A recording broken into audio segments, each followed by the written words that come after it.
Yes, बच्चों, we are starting the recap of integration.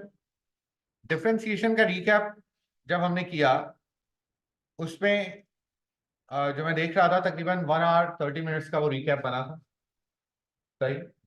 लेकिन integration का recap इतना नहीं होगा क्योंकि अगर तो डिफरेंशिएशन आपको आती है तो इंटीग्रेशन इतना डिफिकल्ट नहीं, आसानी से इंटीग्रेशन हो जाता, राइट। है क्या जनाब इंटीग्रेशन में? कुछ चीजें हैं हमारे पास इंटीग्रेशन में। फर्स्ट थिंग जो आपसे पूछी जाएगी that is simple integration. How to integrate.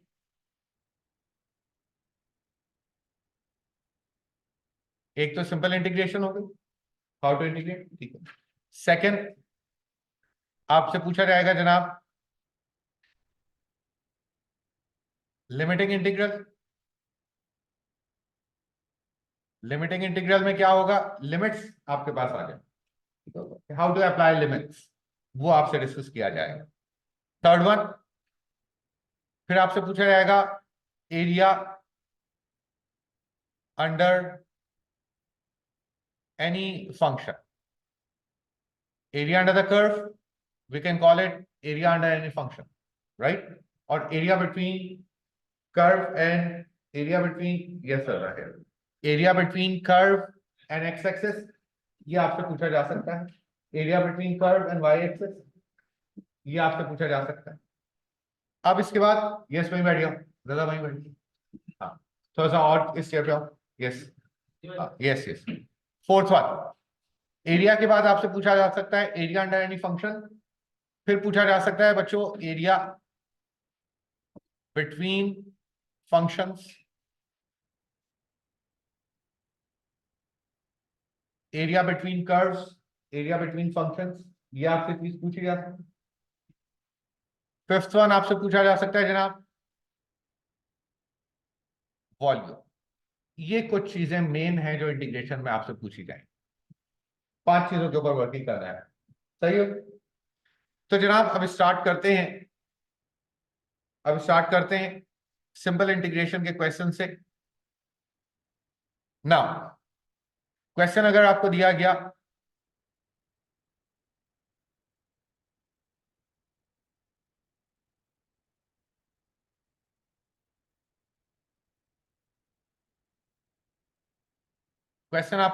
बच्चों, this is the symbol of integration.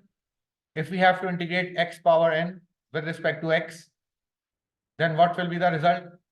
X power n plus 1 divided by n plus 1 plus c. This is how to integrate anything, right? Now अब आप देखिए for example आपसे कहा गया जनाब integrate कीजिए 3x square plus 2x plus 5 को with respect to x। तो जनाब 3x स्क्वायर क्या हो जाएगा, 3x cube divided by 3 plus 2x square divided by 2 plus constant अगर हो उसके साथ x आ जाएगा प्लस c। तो this is the result after the cancellation of 3 and 3, 2 and 2। चलो कोई कंफ्यूजन नहीं है। ये तो आपने इंडिविजुअली हर टर्म को इंटीग्रेट कर दिया, सही है ना। अब अगर क्वेश्चन आपको दिया जाए इंटीग्रेट कीजिए 2x प्लस 1, इंटीग्रेट कीजिए जनाब 3x plus 1 whole square, integrate कर। अगर होल स्क्वायर आ जाए तो कोशिश ये किया करें, चलो मैं इसको कर रहा हूं 3x क्यूब, कोशिश ये किया करें होल स्क्वायर को एक्सपेंड करवा, सही, और फिर उसके बाद इंटीग्रेट करें। जनाब कैसे होगा, ए स्क्वायर तो कितना हो गया 9x power 6 plus 2ab 6x cube plus b square is 1, integrate करना है अभी हमें इसको। So it will be 9x power 7 over 7 plus 6x power 4 upon 4 plus 1 का क्या हो गया x प्लस c। बात समझ में आ रही? अगर होल स्क्वायर आ जाए तो कोशिश ये किया करें एक्सपेंड करवा लें उसको और फिर इंटीग्रेट करें। अब आइए जनाब पार्ट सी, आपसे कहा इंटीग्रेट कीजिए 2x plus 1 whole square with respect to x।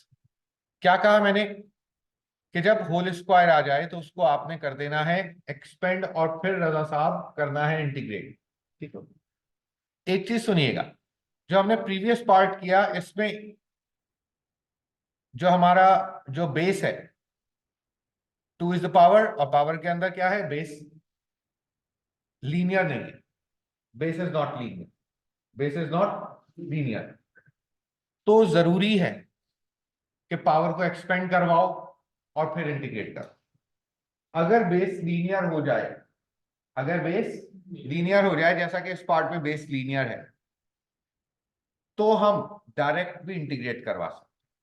और वो डायरेक्ट इंटीग्रेट करने का रूल क्या होगा, डायरेक्ट इंटीग्रेट करने का रूल क्या होगा, फॉर एग्जाम्पल मैं यहां पर रूल लिख दूं, एक रूल लिखते हैं ताकि आपके जहन में रहे। For example we have to integrate any function, we have to integrate any function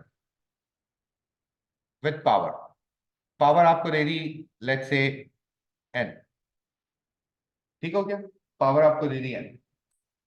आपने क्या करना है जनाब, जब इंटीग्रेट होगा इस फंक्शन की पावर आपको n दी गई, इस फंक्शन की पावर आपको n दी गई, आपने क्या करना है जब होल की पावर दे दी जाए, जब होल की पावर दे दी जाए तो रूल क्या होता है, आपने सबसे पहले तो पावर में कर देना है 1 ऐड, और डिवाइड किससे कर देना है, एडेड पावर से। डिवाइड किससे कर देना है, एडेड पावर से, और इसको मल्टीप्लाई करवा देना है किससे, बेस के डेरिवेटिव से। किससे जनाब, बेस के डेरिवेटिव से, इसको मल्टीप्लाई करवा देना है बेस के डेरिवेटिव से। विदाउट एक्सपेंशन इंटीग्रेट करने का रूल ये एग्जैक्ट रूल, ये फिर भी आप लोगों को थोड़ा सा हिडन रूल बताया जा रहा है। एग्जैक्ट रूल कि ऐसा क्यों हो रहा है, ये अगर आप लोग A2 में आ गए तो फिर पता चले। ठीक हो गया,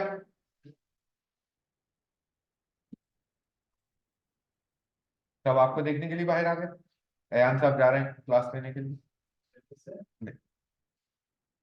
कम है ना। तो अब आप देखिए अकॉर्डिंग टू दिस अगर इंटीग्रेट किया जाए तो क्या हो जाएगा,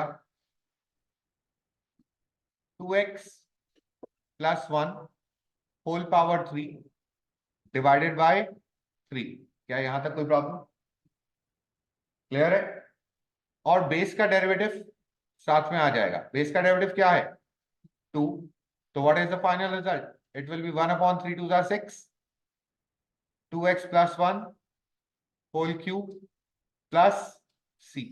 आ रही है बात समझ, कोई कंफ्यूजन, क्या चीज? हाँ बेस का डेरिवेटिव नंबर नहीं होगा ना, उसमें भी एक आ जाएगा। Exactly, actually the problem is, actually the problem is जब भी लीनियर बेस होती है तो उसका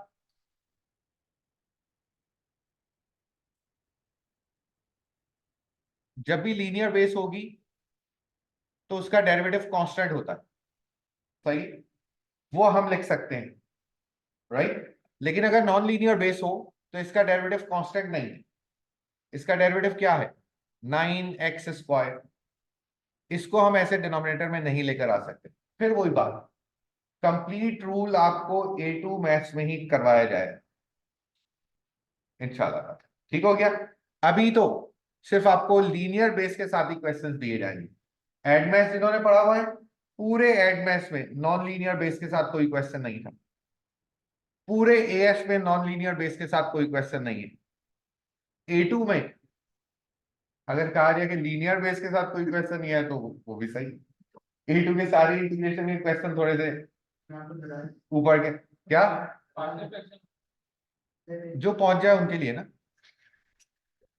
आगे डर खत्म हो गया। अब आइए, ये डर तो उनके लिए है ना जो पहुंचे ना। सेकंड, अब आइए लिमिटिंग इंटीग्रल। लिमिटिंग इंटीग्रल क्या है? A2 मैथ्स में बच्चों the most difficult topic, the most complicated topic is integration, after that trigonometry. ये कॉम्प्लिकेटेड टॉपिक, ठीक हो गया। और A2 मैथ्स पूरा एक दूसरे से कनेक्टेड है। अगर एक टॉपिक भी आपने कम ज्यादा कर दिया, पूरा मैथ्स नहीं कर पाएंगे, राइट? हाँ। Now limiting integral, what is limiting integral? For example आपको एक क्वेश्चन दिया गया, we have to integrate 3x square dx from 1 to 4। क्या मतलब? हमें इंटीग्रेट करना है इसको 1 से लेकर 4 तक। लिमिट के साथ आपको कोई क्वेश्चन दिया जा सकता। तो जनाब इंटीग्रेट करेंगे तो क्या हो जाएगा? 3x³ / 3। क्या बचा? x³। 3 से 3 कैंसिल हुआ। लिमिटिंग इंटीग्रल में c हम यूज नहीं करते। अगर हम c यूज भी कर लेंगे तो कोई प्रॉब्लम नहीं है, ऑटोमेटिकली वो कैंसिल हो जाता है upper limit minus lower limit से। तो इसलिए हम c यूज ही नहीं करते। ठीक हो गया। अब आइए अपर लिमिट, पहले ऊपर जो लिमिट लिखी है वो लिखेंगे, माइनस लोअर लिमिट। आंसर कितना आ गया? 63 इज द रिजल्ट। 63 इसका रिजल्ट आ गया upper limit minus lower limit करने को। इस तरीके से लिमिटिंग इंटीग्रल के क्वेश्चंस एक और करते हैं जरा, पार्ट बी। फॉर एग्जांपल आपको क्वेश्चन दिया गया, integrate 2/x⁵ -3 limits from 0 to 1। क्या कहा गया? डिनोमिनेटर में बच्चों ना डिफरेंशिएशन होता है ना इंटीग्रेशन होता है। तो पहले इसको लेकर आएंगे हम न्यूमरेटर में। तो क्या हो गया? 2x पावर -5 -3x, लिमिट कहां से कहां तक? 0 से लेकर, अच्छा सॉरी सॉरी सॉरी, अभी इसको हमने इंटीग्रेट नहीं किया है, वेट। अभी हमें करना है इसको इंटीग्रेट, अभी तो सिर्फ इसको ऊपर लेकर आए हैं। अब इस स्टेप में हम करेंगे इंटीग्रेट, तो it will be 2x power -5 + 1 -4 divided by -4, और इसका क्या हो गया जनाब? 3x। इसको अरेंज कर लीजिए, 2 2 * 4, तो it will B -1/2x power 4 -3x। Limits कहां से कहां तक? लिमिट्स 0 से लेकर 1 तक। लिमिट्स 0 से लेकर 1 तक अप्लाई करें upper limit, it will B -1/2 -3। This is upper limit, जहां जहां x था वहां वहां 1 रखा है मैंने। Minus lower limit, lower limit क्या हो गई? 1/2 multiply by 0, here it is 0 -3 × 0, ऐसा ही है। तो answer is not possible. Answer possible नहीं है क्योंकि एनीथिंग डिवाइडेड बाय 0 क्या आ जाएगा हमारे पास? इनफाइनाइट। तो कंप्लीट आंसर इंफिनिटी में यहां पर आ गया है। Answer is not possible direct. ठीक हो गया। अब जनाब लिमिटिंग इंटीग्रल के बाद आपसे क्या कहा गया था? Area under the function, area under the curve आपसे पूछा जा सकता है। एरिया अंडर द कर्व आपसे पूछा जा सकता है, जरा वो अब देखते हैं। नाउ अब आप देखिए, third one is area under the curve, area under a function और एरिया अंडर अ कर्व। इसके लिए एक एग्जांपल क्वेश्चन पिक करते हैं from the past paper directly, और ये क्वेश्चन सॉल्व करते हैं तो हमें मालूम हो जाएगा कि how to calculate the area under any curve. अब आप देखिए क्वेश्चन आपको दिया गया, it's a combination of differentiation and integration, it's a combination of differentiation and integration. आपसे कहा गया है आपने शेडेड पोर्शन का एरिया कैलकुलेट करना, we have to calculate the shaded portion area. कैसे होगा सुनिए। कर्व के अंडर अगर हम एरिया देखते हैं तो जनाब P से लेकर ये कर्व चलता हुआ गया और कहां तक आ रहा है? ये आ रहा है बच्चों Q तक। And what is this value? This value is according to Q it is 3, but we don't have the value of P, we don't have the value of P। अगर मुझे एरिया अंडर द कर्व निकालना हो तो मैं क्या करूंगा? Curve को integrate कर दूंगा कहां से कहां तक? P से लेकर 3 तक, P से लेकर साहब 3 तक, but first we have to calculate the coordinates of P. P कहां पर है बच्चों? x एक्सिस पर. अगर x एक्सिस पर होगा तो y क्या हो जाएगा? 0 हो जाएगा. तो first part, I am doing the first part, y is 0. Curve की इक्वेशन क्या है? 1/16 3x minus 1 whole square equals to 0. 16 उधर गया 0, taking under root on both the side, तो क्या बचा? 3x minus 1 equals to 0. तो x क्या हो गया? 1/3. तो p की वैल्यू क्या आ गई? x एक्सिस पर 1/3. आ रही है बात समझ में? हमें फर्स्ट पार्ट में x कोऑर्डिनेट कैलकुलेट करने, तो वो हमने कैलकुलेट कर लिए. आगे क्या कह रहे हैं? Showing all necessary working find by calculation the x coordinate of r. हमें x कोऑर्डिनेट r के भी कैलकुलेट करना है. And what is r?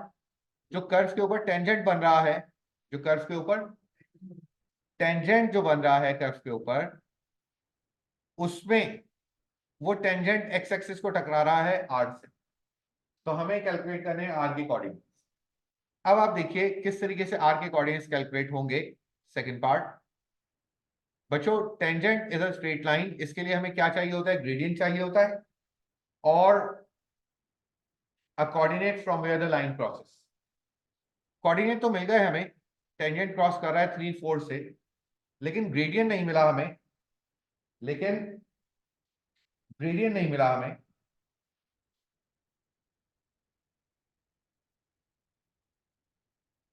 तो जनाब अब क्या है बेटा, वो मैं अभी ये फाइल आपको सेंड कर दूंगा, नोट करने की नीड नहीं है. नाउ अब क्या हुआ जनाब? इन द सेकंड पार्ट सबसे पहले हम ग्रेडियंट कैलकुलेट करेंगे. और ग्रेडियंट कैसे कैलकुलेट होता है? कर्व का ग्रेडियंट या किसी भी फंक्शन का gradient 1/16 3x minus 1 whole square. अगर मैं इसको डिफरेंशिएट कर दूं तो मेरे पास ग्रेडियंट आ जाए. ऐसा ही है. तो डिफरेंशिएट करते हैं जनाब. तो dy over dx क्या हो गया? 1/16 ऐसे ही रहा, 2 नीचे आया, 3x minus 1 whole power 1, base का डेरिवेटिव साथ में 3. This is the derivative. So 2 8s are 16, so 3/8, 3x minus 1. इसको हम क्या कहेंगे? ग्रेडियंट ऑफ द कर्व, और we can also call it gradient of the tangent at any point. तो जनाब हमें किस पॉइंट पे ग्रेडियंट निकालना है? 3, 4 पर. तो ग्रेडियंट ऑफ टेंजेंट क्या आ गया? अगर मैं x की जगह पर रखता हूं 3, तो ग्रेडियंट कितना आ गया? 3 आ गया.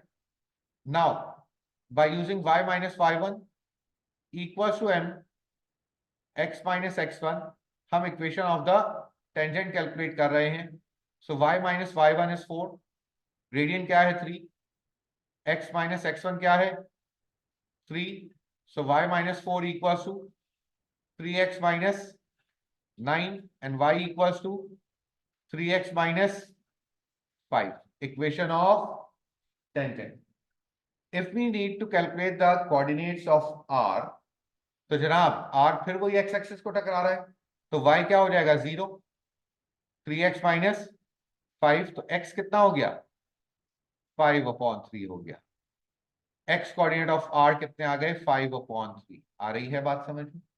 कोई कंफ्यूजन? अब इन द थर्ड पार्ट अब आ गया हमारा how to calculate area under the curve. बच्चों लिमिटिंग इंटीग्रल बेसिकली क्या होता है? एरिया अंडर द कर्व ही होता है, राइट? जो लिमिट्स लगती हैं वो बेसिकली एरिया ही हम कैलकुलेट कर रहे होते हैं. तो जनाब इन द थर्ड पार्ट अगर हम कहें एरिया कैलकुलेट करना है, तो पहले मैं P से लेकर 3 तक area under the curve calculate कर रहा हूं, राइट? तो जनाब इसको मैं कह रहा हूं A1. P कितना है? 1/3, और ये है 3. कर्व की इक्वेशन क्या है? 1/16 3x minus 1 whole square dx. कोई कंफ्यूजन? इसको हमें इंटीग्रेट करना है. 1/16 पर तो इंटीग्रल अप्लाई होगा नहीं, एज कोफिशिएंट इसको बाहर लेकर आ जाइए. और सिर्फ 3x minus 1, मैंने क्या कहा था? अगर लीनियर बेस हो तो we have 2 methods to integrate.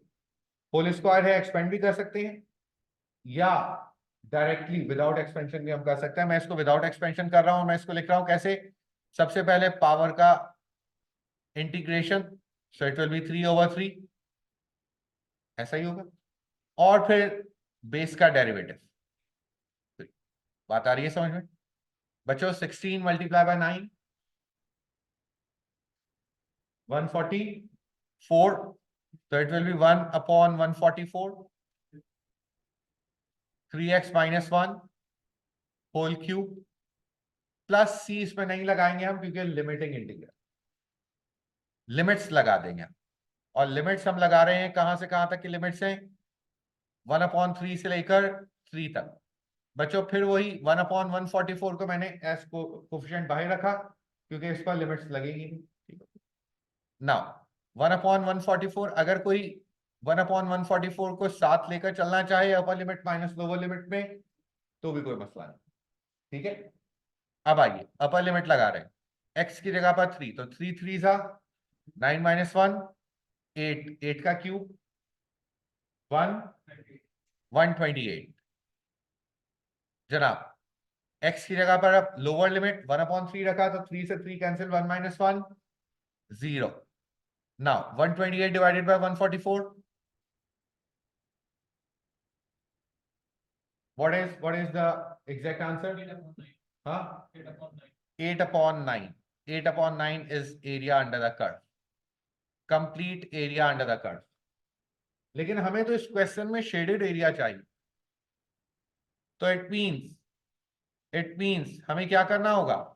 हमें एरिया ऑफ ट्राइंगल सब्ट्रैक्ट करना होगा, एरिया ऑफ ट्राइंगल सब्ट्रैक्ट करना होगा। तो जनाब मैं A2 कैलकुलेट कर रहा हूं, एरिया ऑफ ट्राइंगल। A2 आ गया, area of triangle half, base of the triangle कितनी है बच्चों? बेस ऑफ द ट्राइंगल यहां से लेकर यहां तक की है ना, क्या मतलब 3 - 5/3, this is the base of the triangle. और हाइट ऑफ द ट्राइंगल कितनी है? Height of the triangle is 4।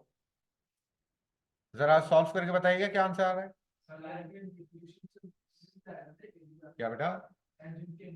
जी उससे भी हो जाए,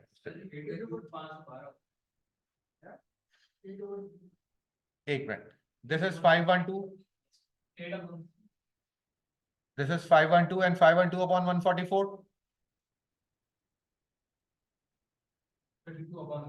32/9। नाउ अब आइए यहां से आंसर क्या आ रहा है? 8/8/3। Therefore final result, final area कितना आ गया? A1 area under the curve minus area of triangle. Answer बताइएगा। 8/9 इज द फाइनल आंसर। आ रही है बात समझ में? कहां पर? हाँ, तो एक्चुअली फिर क्या होगा कि यहां तक का एरिया कैलकुलेट, जो लिमिट लगेगी वहां तक का एरिया कैलकुलेट। सही हो गया? Any confusion? बात आई समझ में?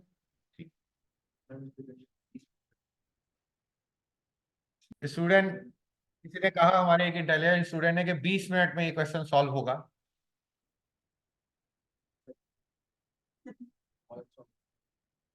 ये क्वेश्चन होना चाहिए सॉल्व आपका, टोटल कितने मार्क्स हैं? 12 मल्टीप्लाई बाय 1.4। ये क्वेश्चन सॉल्व होना चाहिए 16.8 मिनट्स में। 1 mark equal to 1.4, 1 mark equal to 1.4 minute. ठीक हो गया? तो ये क्वेश्चन आपका सॉल्व इतनी देर में होना चाहिए। ओके ना, इन द फोर्थ वन, अब हम अब हमें देखना है area between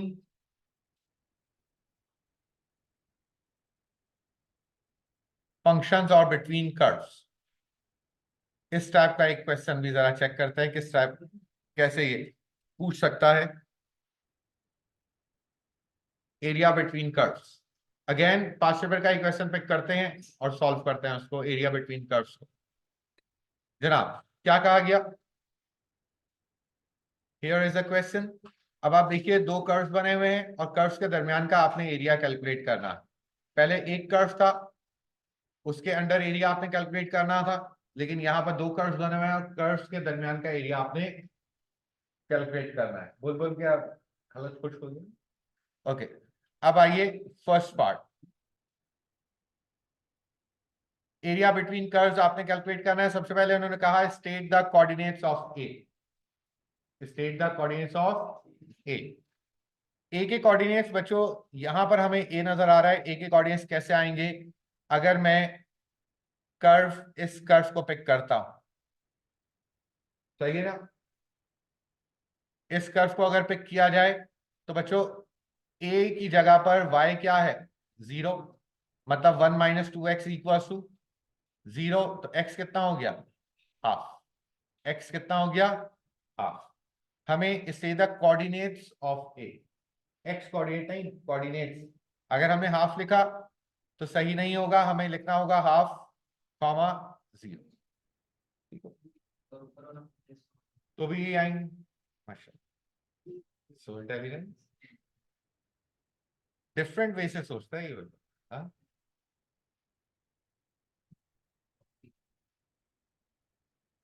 Now, showing all your working for the area of shaded region.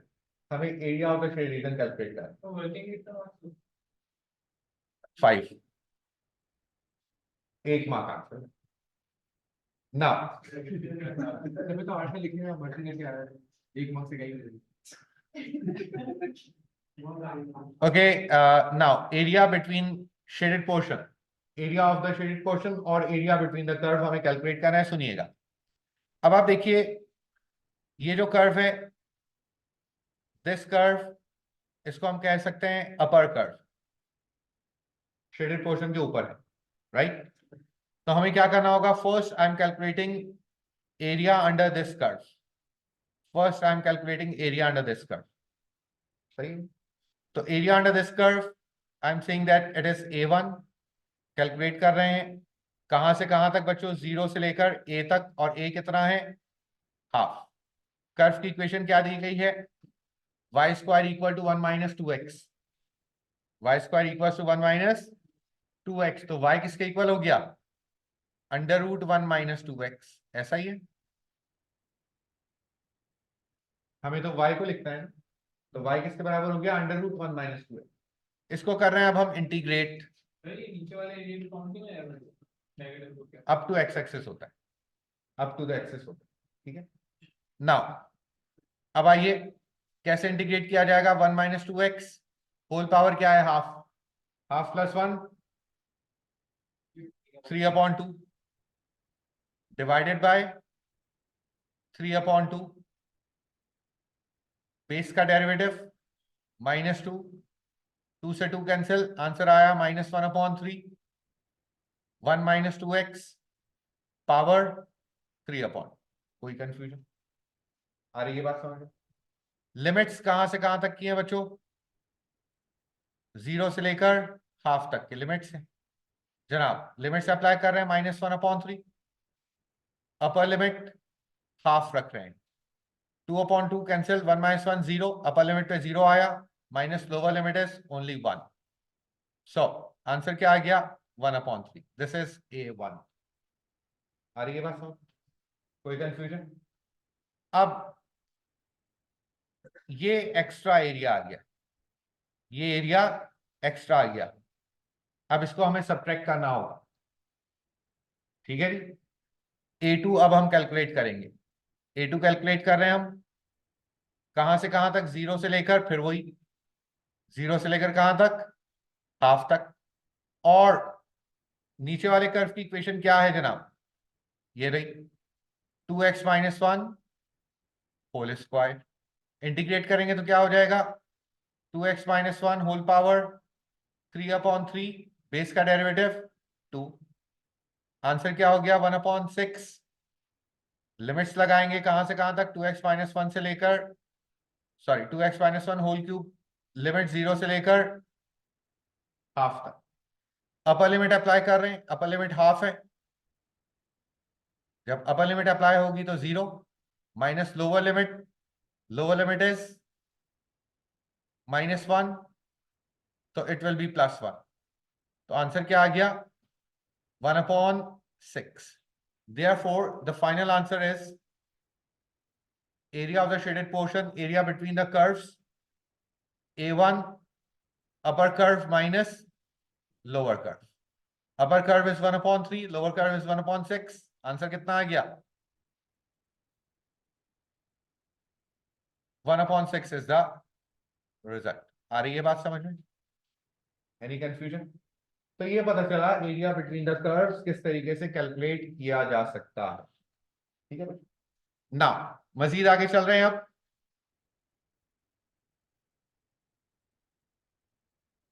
Fifth one is volume generated by the curve. Volume generated by the curve. अब बच्चों volume जब हमें कैलकुलेट करना हो तो इसके लिए मैं एरिया भी लिख रहा हूं और जरूर साहब वॉल्यूम भी लिख रहा हूं. फॉर एग्जाम्पल इसमें हमारे पास दो टाइप की चीजें आ सकती हैं. क्या क्या क्या जनाब? एक तो ये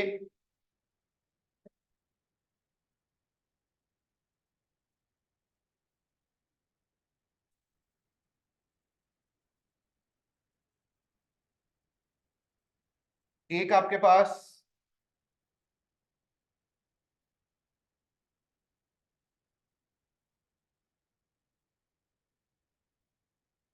कर्व आ सकता है लाइक दिस और एक कर्व आ सकता है लाइक दिस. मींस हम इसको कह सकते हैं अराउंड एक्स एक्सेस कंडीशन. इसको कहा जा सकता है अराउंड वाई एक्सिस की कंडीशन. अराउंड वाई एक्सिस की कंडीशन. हमें एक एग्जामिनर बोल सकता है find out area under the curve up to x axis. यहां पर बोल सकता है find out the area between curve and y axis. ठीक हो गया. तो अब अगर सिर्फ हमें एरिया कैलकुलेट करना हो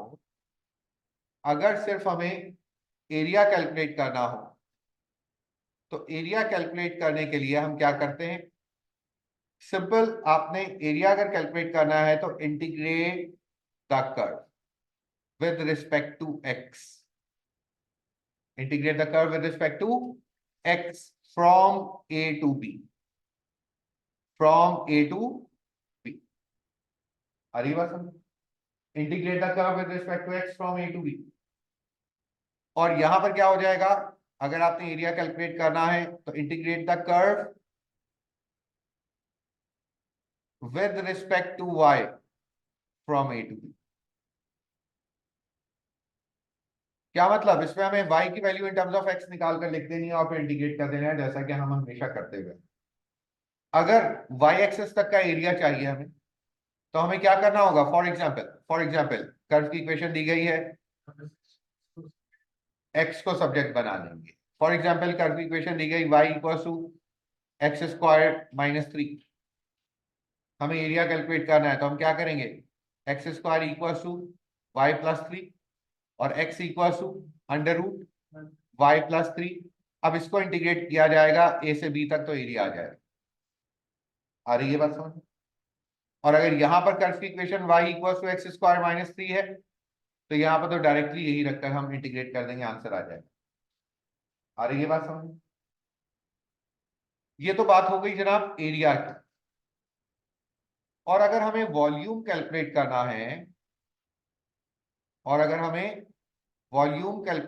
है तो क्या फॉर्मूला होगा? Volume equal to a to b y d x. ये वॉल्यूम हो गया अराउंड एक्स एक्सिस और ये वॉल्यूम हो गया अराउंड वाई एक्सिस. पूछा ये गया कि सर ये तो कोई डिफरेंस ही नजर नहीं आ रहा है, ये तो सेम लिख दिया आपने. तो इसमें डिफरेंस क्या है वो अब हम लिख रहे हैं. अगर वॉल्यूम कैलकुलेट करना हो तो स्क्वायर करके इंटीग्रेट कर दो. वॉल्यूम अगर कैलकुलेट करना हो तो स्क्वायर करके इंटीग्रेट कर दो, क्लास क्लोज। अगर वॉल्यूम कैलकुलेट करना हो तो स्क्वायर करके इंटीग्रेट कर दो, और एट द एंड आंसर में क्या लगा दो, पाई। एट द एंड आंसर में क्या लगा दो, पाई। ठीक हो गया क्या जी? नहीं, सिर्फ पाई लगेगा। अराउंड 360 मूवमेंट आपसे रोटेशन पूछी जाती है। जी जी, एंगल बाय 2 लिखते हैं यहाँ पर बेसिकली, तो हम डायरेक्टली पाई लगा, क्योंकि वो 2 पाई divided by 2 is pi, right. Basically theta over 2 है, हम लोग सिर्फ पाई लगाएंगे क्योंकि हमेशा अबाउट 360 रोटेशन आपको दी जाएगी। ठीक हो गया? जब आप लोग क्वेश्चन सॉल्व करें डिफरेंशिएशन इंटीग्रेशन के, तो कैलकुलेटर को रखेंगे रेडियन। ठीक है, अब जरा वॉल्यूम का एक क्वेश्चन देखते हैं कि किस तरीके से सॉल्व हो। यस, वॉल्यूम का एक क्वेश्चन आपको दिया गया और आपसे कहा गया वॉल्यूम कैलकुलेट कीजिए। क्या लिखा हुआ है? The volume obtain when the shaded region is rotated 360 about x axis. कौन सब्जेक्ट बनेगा भाई? अबाउट एक्स एक्सिस पर y की वैल्यू होनी चाहिए हमारे पास। तो जनाब अब हम करते हैं जरा y की वैल्यू। जी बेटा, सिर्फ 360 डिग्री रोटेशन पूछी जाएगी ना। अब आइए, वॉल्यूम कैलकुलेट करना है, तो वॉल्यूम किस तरीके से कैलकुलेट होगा चेक करते हैं। वॉल्यूम इक्वल्स टू, फॉर्मूला क्या है? पाई, कहां से कहां तक? 0 से लेकर 2 तक, वाई स्क्वायर dx, यही फॉर्मूला है जनाब। अब आइए, पाई हियर फ्रॉम 0 to 2, बच्चों y क्या है हमारे पास? X cube plus 1 power half, thank you, x cube plus 1 power half. तो y स्क्वायर क्या हो जाएगा जब इस अंडर रूट, हाफ का मतलब अंडर रूट, अंडर रूट का जब स्क्वायर किया जाएगा तो it will B x cube plus 1 only dx। आ रही है बात समझ बेटा? जब इसका स्क्वायर किया जाएगा, जब इसका स्क्वायर किया जाएगा तो क्या होगा? कैंसिल हुआ, क्या बचा? X cube plus 1। ठीक है, तो जनाब अब एक्स क्यूब प्लस 1 को इंटीग्रेट करवाएंगे हम। क्या हुआ? X 4 upon 4 plus x, limits कहां से कहां तक? 0 से लेकर 2 तक, सो it will B 2 power 4। 14 power answer क्या आ रहा है? 14 अपॉन 3 आंसर आया। अपर लिमिट अभी पहले अगर अपर लिमिट हम लगाते हैं तो 2 power 4 upon 4 plus 2 upper limit minus lower limit, lower limit से 0, फाइनल आंसर बना 14 अपॉन 3, फाइनल आंसर बना 14 अपॉन 3। बच्चों ये हमें आंसर एक हमारे इंटेलिजेंट स्टूडेंट ने गलत बता दिया है, 14 अपॉन 3 नहीं है जनाब। अब क्या है इसका आंसर? क्या आ रहा है? 6, और साथ में क्या लगा हुआ है? Pi. This is the volume generated by the curve, this is the volume generated by the curve around x axis. For example इसका मैं पार्ट बी लिख रहा हूं यहां पर, इसका पार्ट बी यहां पर मैं लिख रहा हूं, और आपसे पूछ रहा हूं find out the area under curve, area under the curve calculate कीजिए। ठीक हो गया? इतने बच्चों ये क्वेश्चंस मैंने आपके से सारी डिस्कशन की है। एक पार्ट जरा अब आप लोग सॉल्व कीजिए, स्टार्ट वर्किंग। ओके स्टूडेंट्स, आपसे हमने कहा कि find out the area under the curve, find out the area under the curve, calculate किया तो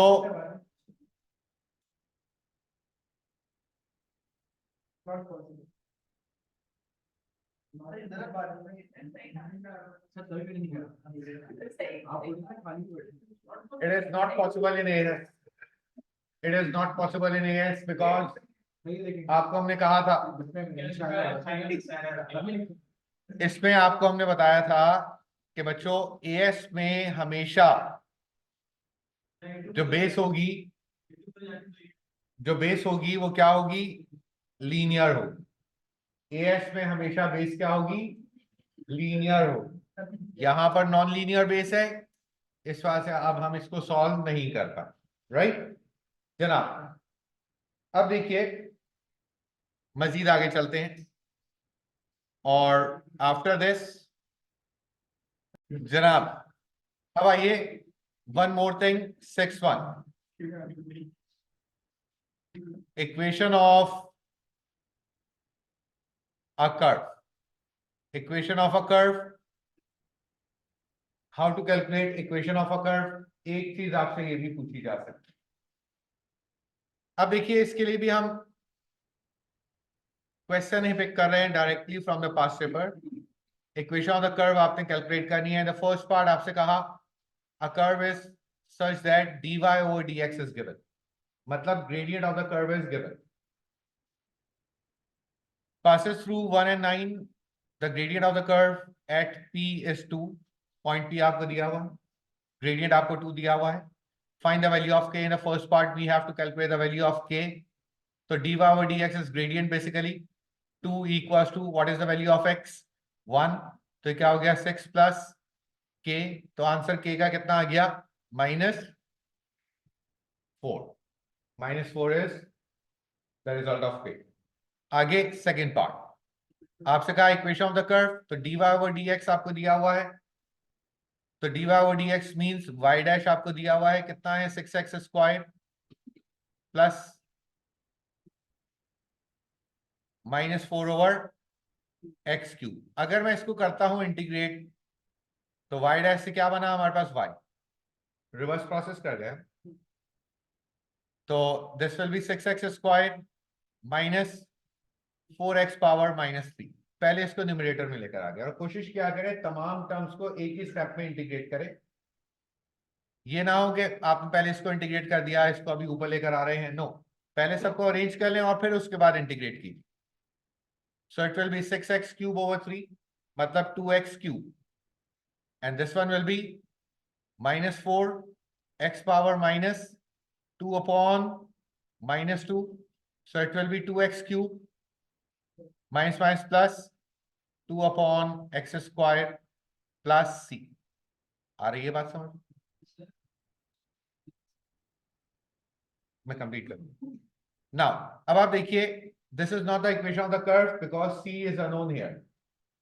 फॉर फाइंडिंग आउट सी हम क्या करेंगे, x की जगह रखेंगे 1, y की जगह रखेंगे 9, so 9 equals to 2 plus c, 9 minus 4 is 5। अब आपने क्या y equals to 2x cube plus 2 over x square plus 5, this is the equation of the curve. आ रही है बात समझ में? पता ये चला बच्चों इंटीग्रेशन में हमारे पास डिफरेंट चीजें आपसे पूछी जा सकती हैं और जो जो चीजें पूछी जा सकती हैं वो हमने एक क्विक रिवीजन के थ्रू डिस्कस किया कि क्या चीजें आपसे पूछी जा सकती हैं। अब टेक्निकलिटीज तो जाहिर सी बात है हर क्वेश्चन की डिफरेंट होगी, there are so many questions we have for integration, लेकिन अगर सुपरफिशियल या इसको ऊपर से देखा जाए तो पूरा इंटीग्रेशन इन्हीं तमाम चीजों में क्लोज है। इसके अलावा इंटीग्रेशन में कॉन्सेप्ट कोई और नहीं पूछा जाता। As compared to differentiation integration के कॉन्सेप्ट्स कम हैं, ठीक हो गया? डिफरेंशिएशन में कॉन्सेप्ट्स ज्यादा है, इंटीग्रेशन में कॉन्सेप्ट्स कम, राइट? इन्हीं कॉन्सेप्ट्स के अकॉर्डिंगली इंटीग्रेशन आपसे एग्जाम में पूछा जा सकता है, right? So this is all about the recap of integration. मजीद इंशाल्लाह टॉपिक्स का रिकैप हम आहिस्ता आहिस्ता देते रहेंगे। सी यू इंशाल्लाह in the next class. Allah Hafiz.